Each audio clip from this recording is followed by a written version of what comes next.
My dear students, आप सभी का स्वागत है। तो कैसे हो आप लोग। आज की इस वीडियो में हम लोग करने जा रहे हैं आपका मॉक टेस्ट नंबर 4 यानी सब्जेक्ट साइंस का टोटल 25 क्वेश्चंस। नो 25 क्वेश्चंस नहीं, इस वीडियो में हम लोग टोटल 40 क्वेश्चंस करेंगे। 40 क्वेश्चंस यानी 20 क्वेश्चंस आपका केमिस्ट्री से और 20 क्वेश्चंस आपका बायो से। तो ये आपका मॉडल पेपर है, ठीक है। तो अच्छे से करना और अच्छे से देना, ठीक है। 20-20 क्वेश्चंस लाए हूँ केमिस्ट्री और फिजिक्स, सॉरी आपके बायोलॉजी से, तो अच्छे से करिएगा, ठीक है।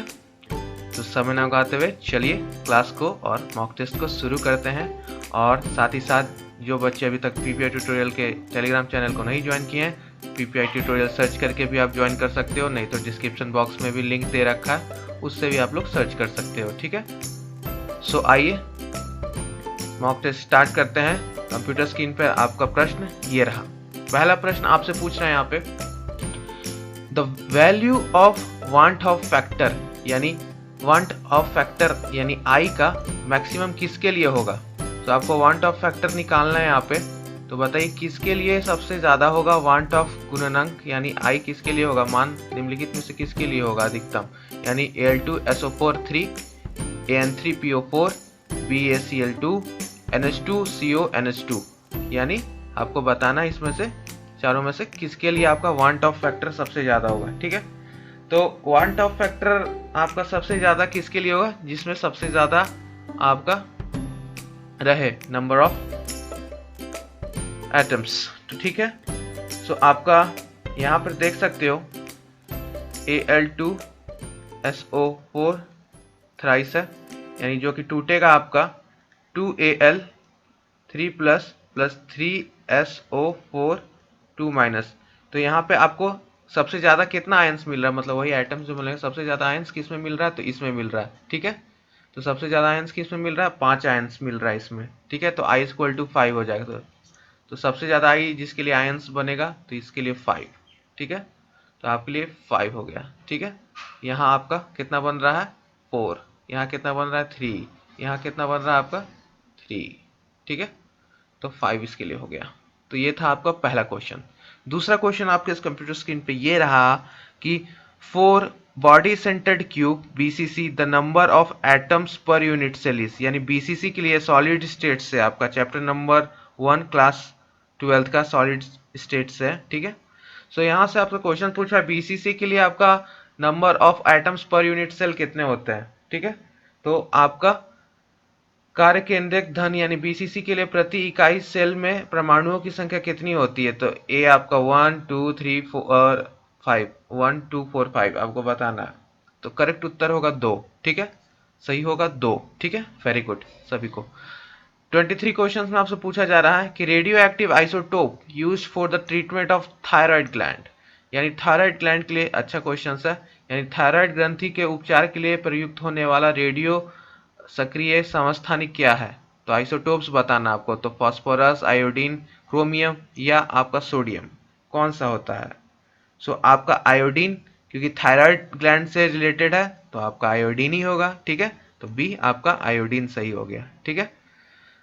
24th क्वेश्चन आपसे पूछा जा रहा है select the species which does not act as Bronsted base, equilibrium का सवाल है, यानी आपका साम्य अवस्था क्लास 11 चैप्टर नंबर 7, जहां से इस बार एक बार न्यूमेरिकल्स फिर से आएगा। तो आपको बताना है उस स्पीसीज का चयन कीजिए जो ब्रॉन्स्टेड क्षार की तरह व्यवहार नहीं करता, नॉट याद रखना, नॉट दे रखा है। तो H2O H3O प्लस है यहाँ पे, NH3 अमोनिया NH2 माइनस। तो आपको बताना कौन ब्रॉन्स्टेड बेस की तरह नहीं काम करता है आपका, तो बता दीजिए। सो ब्रॉन्स्टेड क्लोरी के द्वारा जो कॉन्सेप्ट है उसमें H3O प्लस टेंडेंसी होता है कि आपका एक H प्लस दे पाए, ठीक है। सो इसको हम लोग एसिड बोलेंगे देने पे, ठीक। वाइल H2O NH3 आपका NH3 हो गया, NH2 माइनस, ये सब आपका क्या है, ये करेंगे एक्सेप्ट, ठीक है। तो ये बेस कहलाएंगे, ठीक है। जो प्रोटॉन देगा ब्रॉन्स्टेड कॉन्सेप्ट के द्वारा, ब्रॉन्स्टेड लॉरी कॉन्सेप्ट के द्वारा, वो आपका कहलाएगा एसिड, और जो एक्सेप्ट करेगा इलेक्ट्रॉन्स को, यानी ये सारे H2O NH3 NH2, ये आपका बेस कहलाएंगे, ठीक है, तो करेक्ट उत्तर आपका क्या हो जाएगा, बी।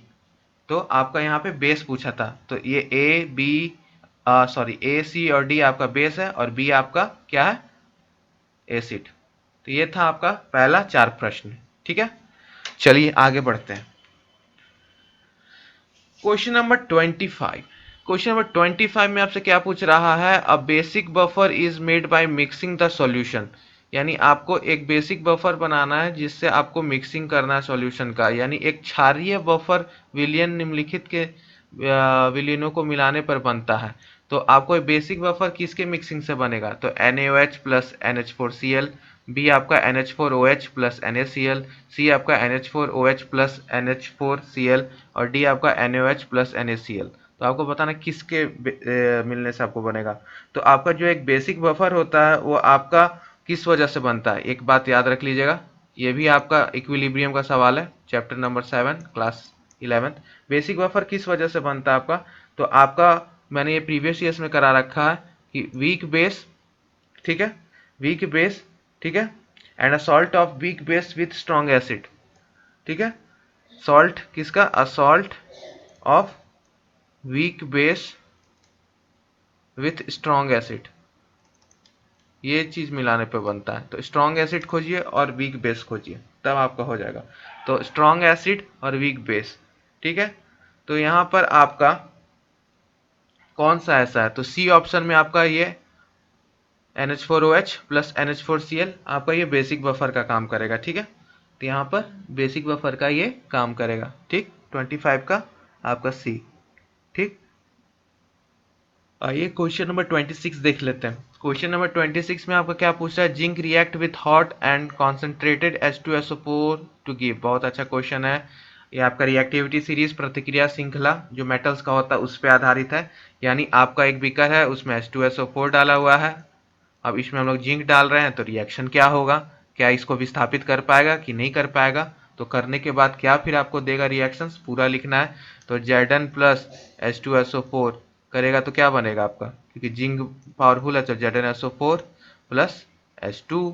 तो आपका करेक्ट उत्तर क्या हो जाएगा आपका ये, क्योंकि यहाँ पर होना चाहिए ये, लेकिन कॉन्सेंट्रेटेड एंड हॉट है, तो इसकी वजह से क्या होता है कि आपका SO ट्वाइस आपका गैस बन के निकलता है प्लस 2H2O बन जाता है। ठीक है, तो ये नहीं बनेगा आपका। ठीक है, हाइड्रोजन गैस नहीं निकलेगा, उसके जगह पे आपका SO2 प्लस H2O। तो इसको स्पेशल रिएक्शन लिख लीजिएगा, Zn plus H2SO4 equal to SO2 plus 2H2O, क्योंकि ये हॉट एंड कॉन्सेंट्रेटेड, यानी जिंक गर्म व संदृत H2SO4 की अभिक्रिया में कारक देता है। तो इसमें SO2 आपका सही उत्तर होगा बी। ठीक है, स्पेशल रिएक्शन इसको लिख लीजिएगा।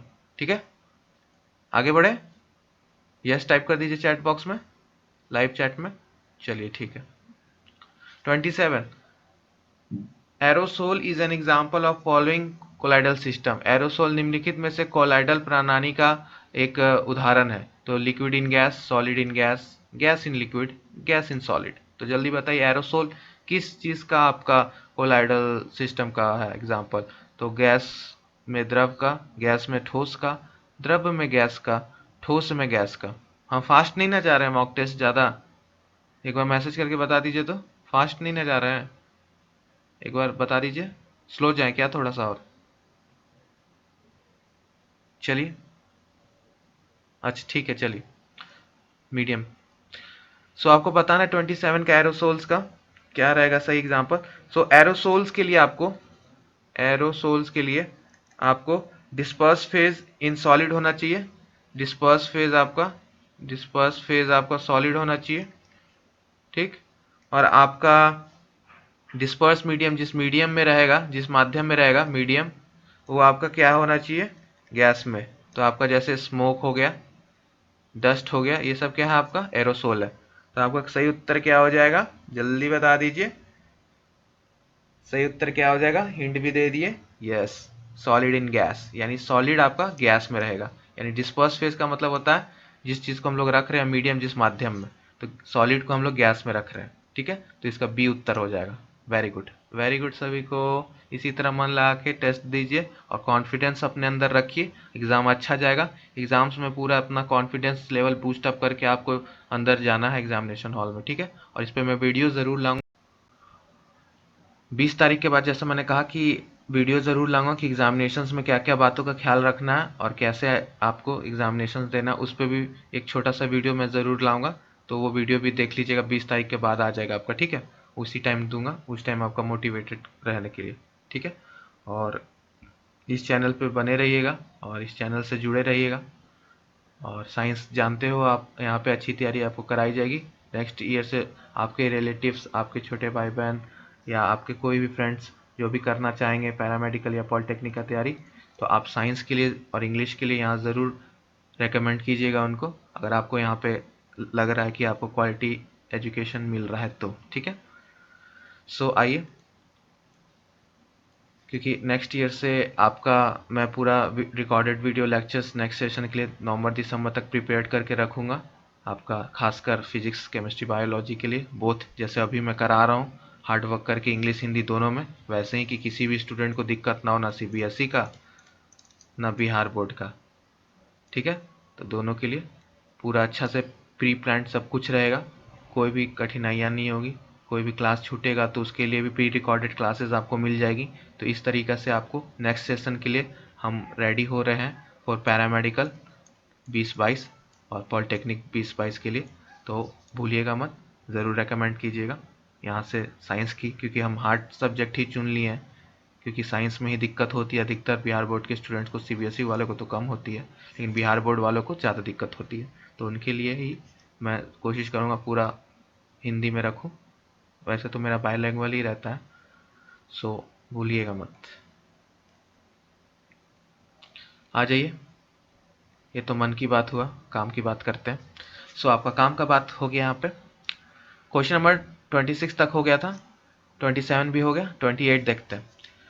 In spectral series of hydrogen, the series which does not come in infrared region, यानी हाइड्रोजन की स्पेक्ट्रोट्रॉमी सीरीज का जो अवरक्त क्षेत्र में नहीं आती है, निम्नलिखित में से कौन सा है आपका? P fund bracket Paschen Lyman. आहा, ये तो बहुत अच्छा क्वेश्चन है, चैप्टर नंबर 2 क्लास 11th, ठीक है। स्ट्रक्चर्स ऑफ एटम वाला चैप्टर से आपका लाइमन बास्चर ब्रैकेट पी फंड वाला से आपको है।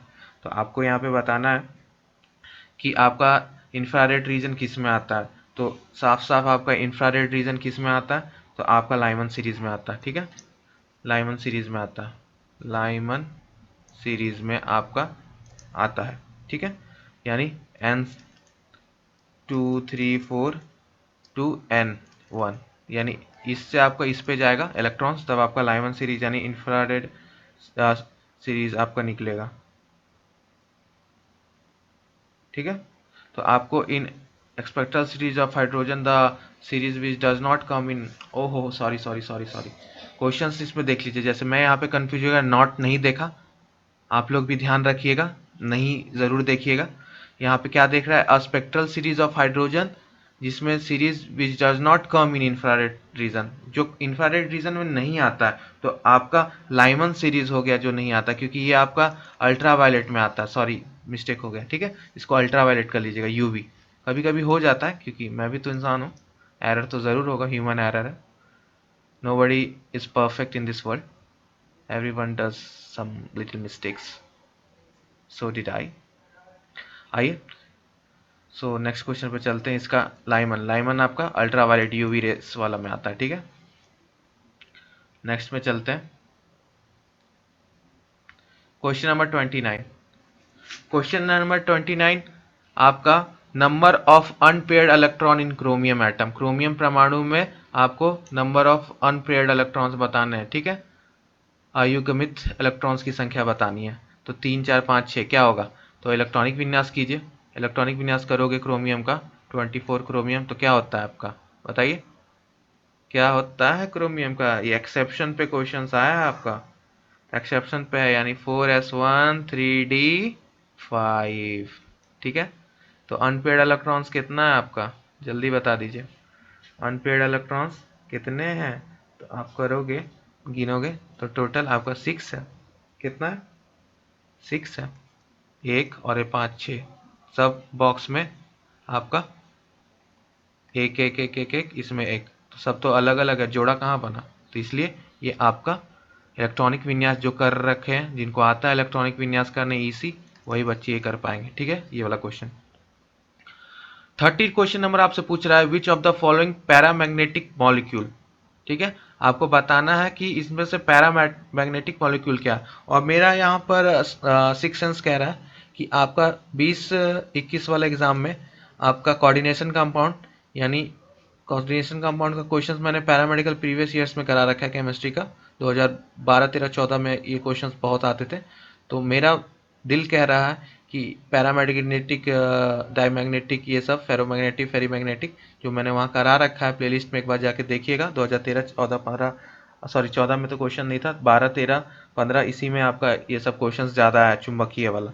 सो वहाँ पर आपको एन यानी इलेक्ट्रॉनिक विन्यास करके मॉलिक्यूलर ऑर्बिटल थ्योरी एमओटी के ऊपर क्वेश्चंस आ रखा है। ठीक है, तो मैं इसको बहुत ज़्यादा इंपॉर्टेंट वेटेज दूंगा फॉर केमिस्ट्री 2021 पैरामेडिकल एग्जामिनेशंस। ठीक है, सो यहाँ पर आपको मॉलिक्यूलर ऑर्बिटल कॉन्फ़िगरेशन ही करना है, एमओटी जो बताया मैंने। तो आपको यहाँ पर सबका करना होगा, लेकिन पैरामैग्नेटिक करना है। तो पैरामैग्नेटिक में आपको क्या होता है कि जिसमें अनपेयर्ड इलेक्ट्रॉन्स रहता है वही आपका अनपेयर्ड इलेक्ट्रॉन्स होता है, वही आपका ये शो करता है बिहेवियर। ठीक है, तो आपका ये जो B2 मॉलिक्यूल है इसमें आपका अनपेयर्ड इलेक्ट्रॉन्स रहेगा। ठीक है, तो इसको आपको करना होगा डिटेल में। तो प्रीवियस ईयर में मैंने समझा रखा पीएम में, स्पेस भी नहीं है कि मैं अच्छे से समझा पाऊँ, लेकिन इसको मैंने आपको बता दिया। इसी ईयर्स में आपको दिख जाएगा 12 13 14 में, वहाँ पे मैंने पूरा मेथड एक्सप्लेन कर रखा है कैसे होता है। ठीक है, तो पैरामैग्नेटिक अनपेयर्ड इलेक्ट्रॉन्स, ठीक है, एमओटी यानी चैप्टर नंबर 4 का ये क्लास 11th का केमिस्ट्री का एनसीईआरटी का आपका ये टॉपिक है, मॉलिक्यूलर ऑर्बिटल थ्योरी या कॉन्फ़िगरेशन जो बोलिए इसको। ठीक है, इसका आंसर होगा आपका ए। 31 है an example of sp hybridization. ये क्वेश्चंस आपका 2020 में भी आया था, 2019 में भी यहाँ से सवाल आया था, 2018 में भी सवाल आया था। यानी हाइब्रिडाइजेशन प्रसंस्करण के ऊपर, यानी आपका sp2 का संकरण का एक उदाहरण क्या है, तो आपको बताना है। ठीक है, तो ये पैरामैग्नेटिक वाला जरूर अनुचुंबकीय ये सब कर लीजिएगा। 31 पे आइए, sp हाइब्रिडाइजेशन यानी sp का मतलब क्या होता है, कार्बन कार्बन ट्रिपल बॉन्ड, यानी ट्रिपल बॉन्ड जहाँ होता है उसको हम लोग sp बोलते हैं। ठीक है, तो sp अब यहाँ पे हमको फाइंड आउट करना है कि किस में है। तो एक एक करके हम सबका ड्रॉ कर लेते हैं इलेक्ट्रॉनिक विन्यास स्ट्रक्चर, उससे हमको निकल जाएगा। तो ये आप एक एक करके सबका वैलेंस इलेक्ट्रॉन ऑक्सीजन और फ्लोरीन का, और उससे आप लोग इसका बनाइएगा हाइड्रोजन और सल्फर का इलेक्ट्रॉनिक विन्यास यानी वैलेंस सेल करके बनाइएगा। ठीक है,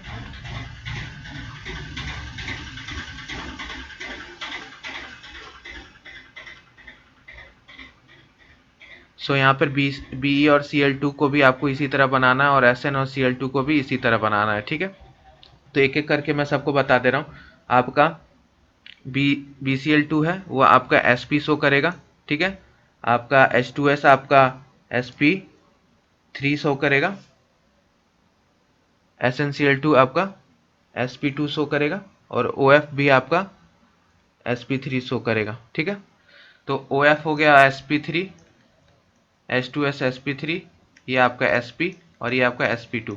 ठीक है, तो जो मैंने आपको करा रखा है इलेक्ट्रॉनिक विन्यास और उसका वैलेंस सेल संयोजी इलेक्ट्रॉन्स को निकाल के फिर आपका बॉन्ड बनाने के लिए, अष्टक नियम पूरा करने के लिए, उस हिसाब से आपको इसको करना है क्वेश्चंस को। ठीक है, आइए क्वेश्चन नंबर 32 पे आते हैं। मॉक टेस्ट है इसलिए मैं ज़्यादा डिटेल्स में नहीं जा रहा क्योंकि ये टेस्ट है, explanation video नहीं है like previous year or other videos. Okay, now we will move to our next question, and the next question is that an example of colloidal solution in which the affinity of the solution particles for the medium is due to hydrogen bonding। या hydrogen bonding यानी आपका एक special type of bonding, 3 types का bond होता है। कौन कौन सा, आपका आयनिक जिसको हम इलेक्ट्रोवैलेंट बॉन्ड बोलते हैं, सेकेंड आपका हो गया कोऑर्डिनेट, और थर्ड हो गया आपका कोवैलेंट, और स्पेशल टाइप का बॉन्डिंग होता है जिसको हम लोग अलग से पढ़ते हैं चैप्टर नंबर 3 में, उसको बोलते हैं हाइड्रोजन बॉन्डिंग। ठीक है, तो निम्नलिखित में से कौन सा आपका कोलाइडल सॉल्यूशन का एक उदाहरण है जिसमें सोल के कणों के माध्यम से आपका साथ हाइड्रोजन बंधन के कारण होता है। तो sulphur in water, gold in water, FeOH thrice in water, या प्रोटीन इन वाटर। तो आपको बताना है जल में सल्फर, जल में गोल्ड, जल में FeOH3 और जल में प्रोटीन, तो किसके कारण आपका होता है। आपका प्रोटीन इन वाटर जो एग्जांपल है वो आपको लाइफोफिलिक और हाइड्रोफिलिक कोलाइडल्स का है, सॉल्यूशंस का। ठीक है, लाइफोफिलिक एंड हाइड्रोफिलिक कोलाइडल्स का। ठीक है, जो कि सेल्फ स्टेबलाइज्ड हो जाता है, सेल्फ आपका स्टेबलाइज होता है किस वजह से, ड्यू टू आपका हाइड्रोजन बॉन्डिंग। जैसा कि मैंने बताया कि प्रोटीन्स इन वाटर की वजह से आपका हाइड्रोजन बॉन्डिंग होता है, जबकि सल्फर, गोल्ड और FeOH3 का प्रेजेंस वाटर में आपका लाइफो आपका क्या बोलते हैं उसको, हाइड्रोफिलिक और लाइपोफोबिक कोलाइडल सॉल्ट्स बनाता है। ठीक है, तो आपका 32 का ये हो गया आंसर, डी। क्या होगा? डी आपका आंसर। 33 देख लेते हैं क्वेश्चन नंबर क्या पूछ रहा है। 33 क्वेश्चन आपका है इन द मेटलर्जी। मेटलर्जी से सीधे याद आ जाता है general principle of isolation of element, chapter number 6, class 12। ठीक है, ये आपका याद आ जाता है हमें। मेटलर्जी का सवाल है, which of the following metals the oxide of metals is reduced by electrolytic reduction process. Electrolytic reduction है, लेकिन तो आइए हिंदी में देख लेते हैं। निम्नलिखित में से कौन सा धातु का धातु क्रमांक में धातु ऑक्साइड का अपचयन विद्युत अपघटनीय में अपचयन विधि द्वारा किया जाता है? तो आपका FeCuAlAg आपको बताना किस में।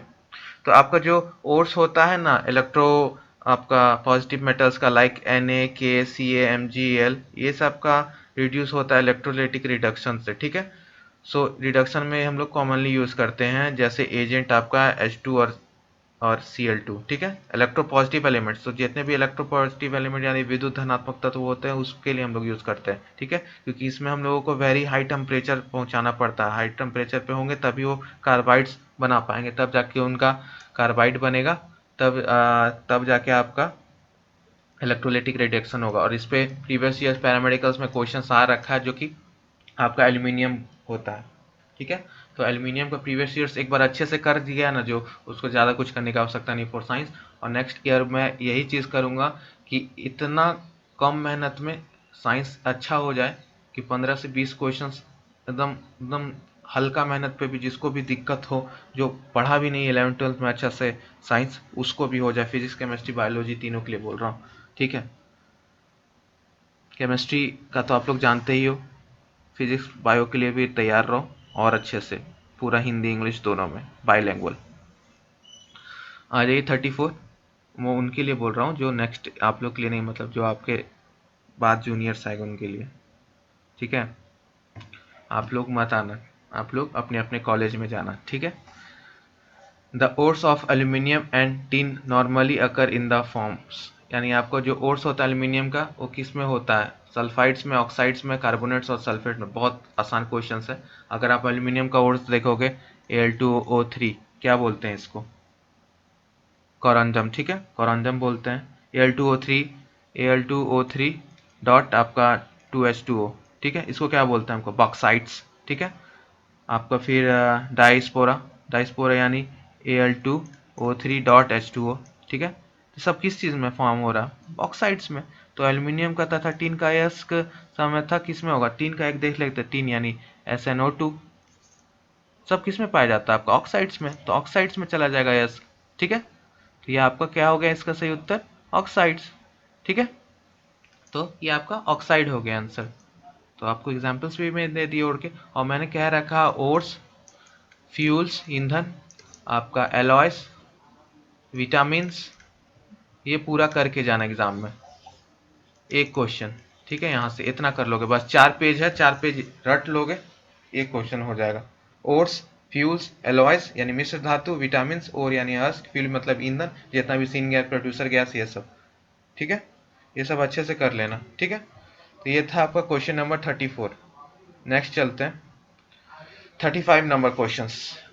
The correct sequence of electron affinity. आहा, अब मजा क्वेश्चन आया पीरियोडिक टेबल से। पीरियोडिक टेबल चैप्टर से आपका, chapter number 3 classification of elements, तत्वों का वर्गीकरण चैप्टर से आपका आया कि इलेक्ट्रॉन बंधुता का सही क्रम क्या है, ऑर्डर।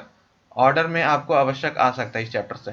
तो इलेक्ट्रॉन एफिनिटी पे ये क्वेश्चंस मैंने प्रीवियस ईयर्स में करा रखा है और यहाँ पर भी करा देता हूँ, यानी आपको बताना है कि सही सीरीज कौन सा होगा। ठीक है, तो O greater than F greater than C L greater than S। तो ये क्वेश्चंस करने का आपको मैंने फंडा बता रखा है प्रीवियस ईयर्स में और क्लासेस में भी आपको, कि पहले सारा देख लीजिए कितना सारा आपको एलिमेंट्स दे रखा है। तो 4 एलिमेंट्स है, ऑक्सीजन, फ्लोरीन, क्लोरीन और सल्फर, ये आपका 4 दे रखा है। ठीक है, अब इसको हम लोग इलेक्ट्रॉन एफिनिटी के माध्यम से हमको इसको सही करना है। ठीक है, तो सबसे पहले इलेक्ट्रॉन एफिनिटी आपका देख लेते हैं।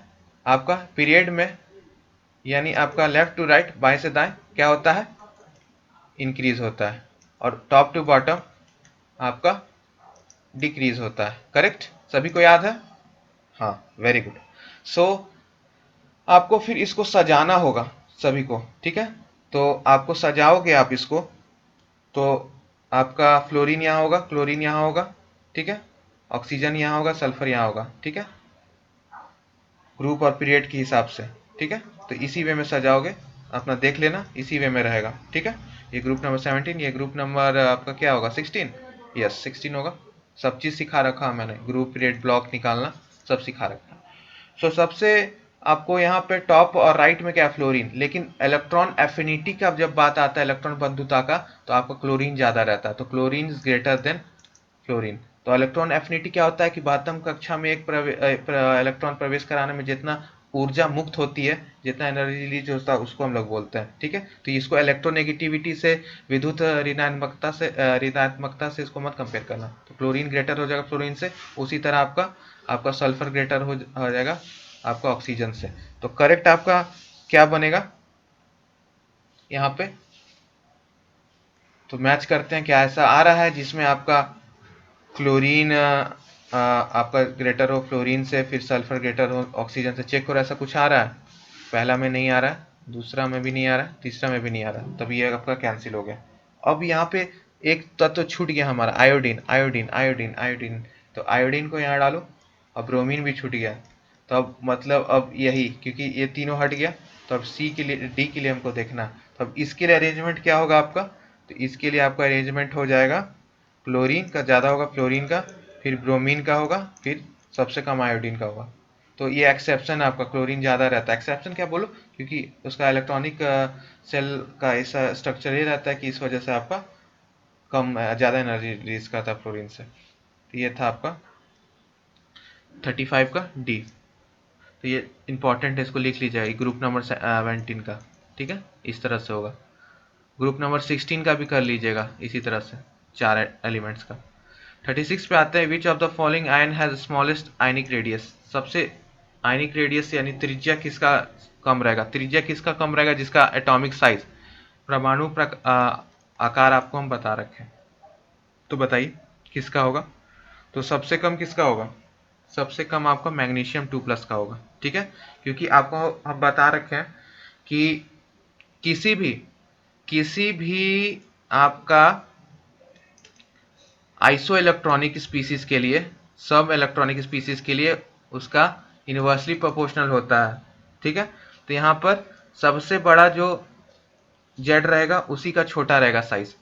तो आपका मैग्नीशियम का सबसे बड़ा जेड है, तो इसलिए साइज छोटा रहेगा। जाके आइसोटोप्स वाला पीडीएफ में देखिएगा, ये हम करा रखे हैं, आइसो इलेक्ट्रॉनिक स्पीसीज का is inversely proportional to 1/z atomic number, परमाणु क्रमांक है। तो मैग्नीशियम का 12 है, इसका 11 है, इसका 9 है, इसका 8 है।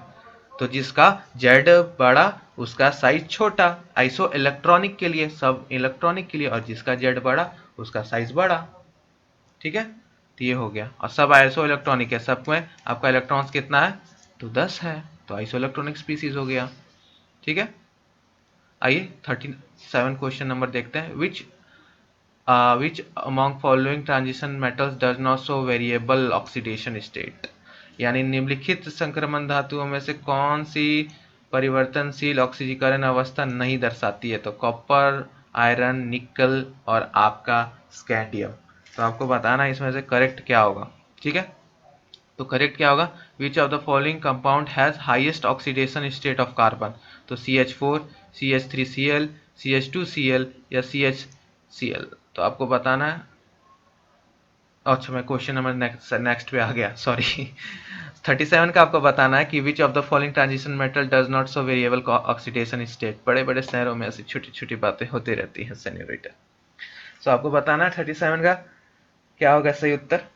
तो 37 का आपको क्या होगा उत्तर, तो आपका डी स्कैंडियम होगा, जो नहीं शो करता है आपका वेरिएबल ऑक्सीडेशन से, क्योंकि कॉपर आपका C++ और C+ में भी पाया जाता है, निकिल भी, आयरन का तो बहुत सारा है आपका, असौरिक में बहुत सारा है, लेकिन स्कैंडियम का क्या होता है, बस आपका एक ही पाया जाता है जो कि Sc2+ है, ठीक है। तो यही आपका पाया जाता है, बाकी सब का आपका पाया जाता है। तो इसका कितना हो जाएगा आपका, एक ही ऑक्सीडेशन स्टेट शो करता है, वो है +3, ठीक है, +3 शो करता है। Fe3+ और Fe2+ यानी +3। सॉरी, आपका स्कैंडियम सिर्फ एक ही शो करता है, वो है आपका +3 यानी Fe3+। ठीक है, एक ही शो करता है तो स्कैंडियम, बाकी सब आपका एक से ज़्यादा शो करता है। ठीक है, 38 देख लेते हैं। Which of the following compound has highest oxidation state of carbon. ठीक है, तो आपका कौन सा कंपाउंड आपका हाईएस्ट ऑक्सीडेशन स्टेट शो करता है। ठीक है, सो आपको बताना है। तो CH4, CH3Cl, CH2Cl और CHCl3 यानी हिंदी में आपका निम्नलिखित यौगिक में से किसमें कार्बन की ऑक्सीजीकरण अवस्था सबसे अधिक होती है। तो ऑक्सीजीकरण अवस्था आपको बताना है सबसे ज़्यादा किस में होगा। तो सबका एक एक करके देख लेते हैं। तो आपका एक एक करके सबका देखते हैं। तो CH4 में आपका कितना होगा, -4। आपका CH3Cl में कितना होगा, -2। CH2Cl में कितना होगा, 0। और CHCl3 में आपका कितना होगा, +2। तो सबसे आपका हाईएस्ट किस में हुआ, यानी आपका ऑप्शन नंबर डी में, CH3Cl3। 39 देख लेते हैं। Correct example of a carbide which gives methane on reaction with water is. Correct example of a carbide which gives methane on a reaction with water is. ठीक है, तो आपको correct example देना है। करेक्ट एग्जाम्पल आपको देना है कि कार्बाइड का, कि जो मीथेन के साथ रिएक्शन करने पर वाटर के साथ क्या देता है। तो आपका यहाँ पे देखना हमें करेक्ट एग्जाम्पल, यानी जल से अभिक्रिया करने पर मीथेन देने वाला कार्बाइड का सही उदाहरण क्या है। तो कार्बाइड इसमें से चुनना है जो आपका जल के साथ रिएक्शन करने पे आपका मीथेन गैस दे। ठीक है, तो आपका यहाँ पर कौन सा उत्तर सही होगा। तो Al4Cl3, Al4Cl3 दोनों देगा। ठीक है, वो कैसे, रिएक्शन देख लीजिए ऊपर। आपका Al4Cl3 प्लस 12H2O। ठीक है, 3H3 प्लस 4AlOH थ्राइस, यानी आपका ये जो अल्युमिनियम कार्बाइड है, अल्युमिनियम कार्बाइड, वो आपका वाटर के साथ देने पे मीथेन गैस देगा।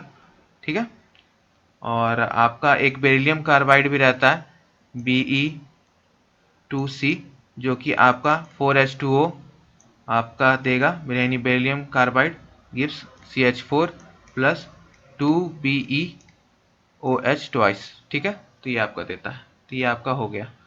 अब लास्ट क्वेश्चन देख लेते हैं केमिस्ट्री सेक्शन से, और शायद ये भी क्लास लंबी हो रही होगी।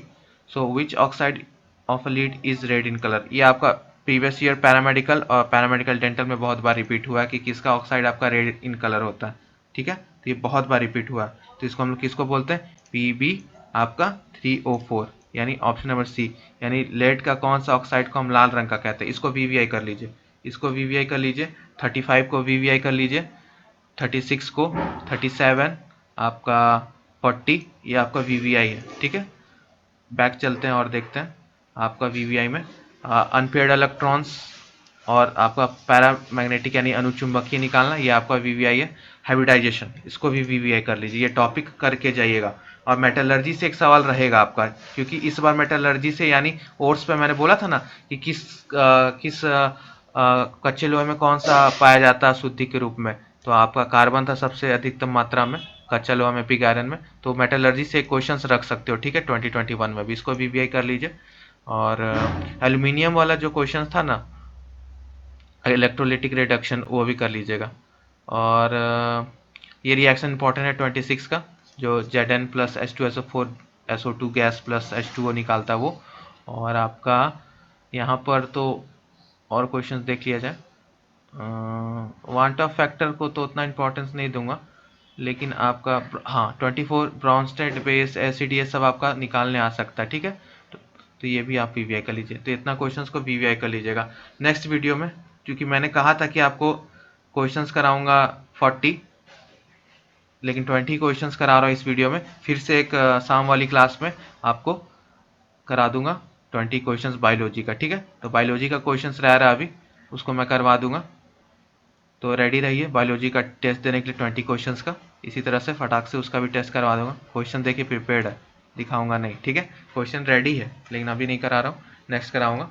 सो आपको वीडियो कैसी लगी चैनल को सब्सक्राइब कर दीजिएगा। और जो बच्चे नए जुड़े हैं, पहली बार देख रहे हैं, प्लेलिस्ट में जाके प्रीवियस ईयर करके जाइएगा एग्जामिनेशंस में, देखिएगा उससे सफलता फिर कैसे आपसे दूर है, पास आ जाएगी आपकी सफलता। ठीक है, क्योंकि प्रीवियस ईयर साइंस रामबाण इलाज है आपका पैरामेडिकल का, उसको करके जाइएगा डिटेल में, कुछ नहीं छूटने वाला, मतलब अच्छा खासा क्वेश्चंस करके आओगे। ठीक है, तो चलिए मिलते हैं नेक्स्ट क्लास में बायोलॉजी का। तब तक के लिए हंसते रहिए, मुस्कुराते और पढ़ते रहिए, और सभी को बेस्ट विशेस टीचर्स डे के ऊपर। सबको, आप लोग को कॉलेजेस मिले, मनचाहा कॉलेज, जो भी कोर्स करना चाहते हो, सबको ब्लेसिंग्स है मेरे तरफ से। बस हार्ड वर्क कीजिए, क्योंकि हार्ड वर्क करने वाला को ही भगवान जी आपका फल भी देते हैं, और इंतज़ार का फल और मेहनत का फल मीठा होता है। ठीक है, तो आप सभी को आशीर्वाद, और सभी को गॉड ब्लेस यू, और हार्ड वर्क करते रहिए। ठीक है, बाय एंड कीप स्टडिंग।